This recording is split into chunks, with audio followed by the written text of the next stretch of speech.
भंडारा जिल्ह्यातील भंडारा तालुका अंतर्गत येत असलेल्या नांदोरा या गावात जिल्हा परिषद उच्च प्राथमिक शाळेजवळ महादेव किसान कोरचामे यांचे सिमेंट बांधकामाचे पक्के घर असून घराच्या लोखंडी गेट परिसरापासून बाथरूम पूर्व दिशेला 15 फूट तर दक्षिण दिशेला 7 फूट व पश्चिम दिशेला 10 फूट एवढी जागा ढासळलेली आहे।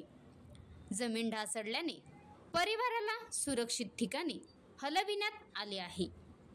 घराच्या शेजारच्या बाजूला नाली असल्याने घरातील पाणी वाहत असल्याने पाणी झिरपत आहे। आशिष कोरचामे याने या खड्ड्यात उतरून पाहिले असता फक्त कॉलमचा भाग सोडता घरातील मास काँक्रिटिंग दिसत आहे, परंतु एवढ्या मोठ्या प्रमाणावर घरातील जमीन पोखरून निघाल्याने घराजवळील परिवार भयभीत झाले आहेत। श्री ललित वायकर सहाय्यक भूवैज्ञानिक यांनी घराच्या पोकळी पडलेल्या जमिनीत उतरून पाहणी केली। भंडारा जिल्हा प्रशासनाच्या वतीने नागरिकांना घाबरून न जाण्याचे आवाहन करण्यात आले आहे। ही बातमी पसरताच आजूबाजूच्या गाव परिसरातील नागरिकांनी घर पाहण्यासाठी मोठी गर्दी केली आहे। पोलिसांनी सध्या घराच्या आजूबाजूच्या परिसरात बॅरिकेडिंग केली असून कुणालाही त्या घरामध्ये प्रवेशबंदी केली आहे।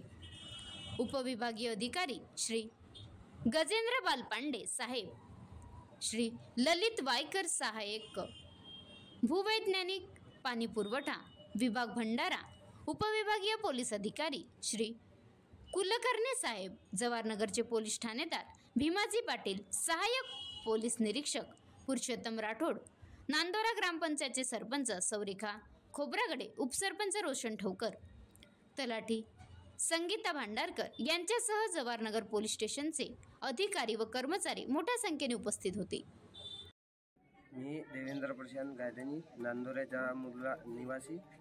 काल आम्हाला माहीत चाललं का इथे गड्डा आहे म्हणून, तर आम्ही इथे बघायला आलो आणि इथं बघल्यानंतर मग आम्ही उतरून बघितलं इथं तर 10 फुटाचा गड्डा आहे आणि खालतं गेल्यानंतर 4 सुरंगी आहेत। अंदर 4 सुरंगी आहेत, एक इकडे 4 बाजूला 4 आहेत आणि त्या सुरंगीमध्ये अजून अंतर लांब गेला थोडा सामने की अजून जागा आहे तिथं जास्त अशी मैदानासारखी आणि इकडं पण एक आहे आणि अशी ती सुरंग साईडनं आली आहे। हे 35 फुटापर्यंत अशी लांब गेलेली सुरंग आहे। 2 फूट चौडी आहे आणि 2-3-4 बाजूला ते गेलेली। तुम्ही त्या ठिकाणी टॉर्च घेऊन उतरले होते, तर टॉर्चचा लाईटाचा प्रकाश कुठपर्यंत जात होता आणि आणखी ती किती मोठी राहू शकते याची काही कल्पना? ती आता ते साईडला वगैरे गेली असेल तर काही माहीत नाही, पण सीधी अशी 30-35 फुटापर्यंत दिसत होती आणि टॉर्चचा फक्त लाईटाचा तो गोलवाला जो राहते तो वाला दिसत होता। त्याच्यानंतर मग काही दिसत नव्हता। आता पूर्ण अंधार होता, तिथं अंधारच दिसते पूर्ण कारला। उतरल्यानंतर उतरला मग आम्ही आज पण उतरले। आज उतरले तेव्हा तुमच्यासोबत कोण होतं? भाऊ पण होता माझा मोठा, लहान पण, आम्ही तिघे पण। काय बघितलं तुम्ही सर? सर म्हणजे या साईडला ह्या आहे होल, तिथं एक मोठा होता, तो आम्ही काढल्यानंतर आम्हाला माहिती पडलं का बाब पूर्ण घ्यायचं आहे म्हणून। या साईडला जो आहे सर इथून म्हणजे तिथं म्हणजे एकदम गोटा टाकल्यानंतर तो गुळगुळ त्यातमध्येच जातो, आता पण जाते ती जागा सर अशी राऊंड मारून आहे आणि एक हा सरळ आहे। नमस्कार, मी ललित वायकर, सहाय्यक वैज्ञानिक ग्रामीण पाणी पुरवठा जिल्हा परिषद भंडारा। तर त्या ठिकाणी आज नांदोरा गावामध्ये आपल्याला एक खड्डा पडलेला आहे। त्या खड्ड्याचं एक्सटेन्शन 2-3 बाजूने झालेलं आहे।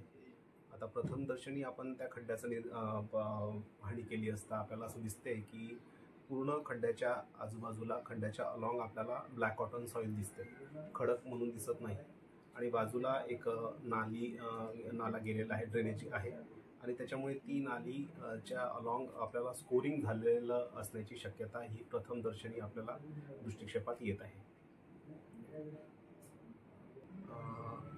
याच्यामध्ये असं खूप घाबरण्यासारखं कारण नाही की कारण नालीचं स्कोरिंग झाल्यामुळे आपल्याला तो थोडासा ग्राउंड वॉटर फेनॉमेनामुळे सॉईलचं ट्रान्सपोर्टेशन झालं असल्यामुळे तो खूप भूगर्भशास्त्रीय मेजर घटना अशी प्रथमदर्शनी लक्षात येत नाही. त्याच्यामुळे खूप घाबरण्यासारखं कारण नाही आणि त्याच्यामध्ये आपल्याला फिलिंग आणि ह्या तात्पुरत्या उपाययोजना आपण करण्याचा प्रयत्न करतो आहोत. आता मान्य साहेब आपल्यासोबत आहेत आणि त्याच्याशी आपण संबंधित सिव्हिल इंजिनियर्स यांना सुद्धा कॉन्टॅक्ट करतो आहोत. त्यांना आपण बोलवून त्यांच्याशी आपण अहवाल तयार करू आणि त्याच्यामध्ये फिलिंग वगैरे करून आपल्याला त्याच्यामध्ये काय रेमेडी करता येईल ती प्रक्रिया आपण विचार करतोय. तर परंतु खूप असं घाबरण्यासारखं जिओलॉजिकल कारण असल्यामुळे अशी घाबरण्याची गरज नाही.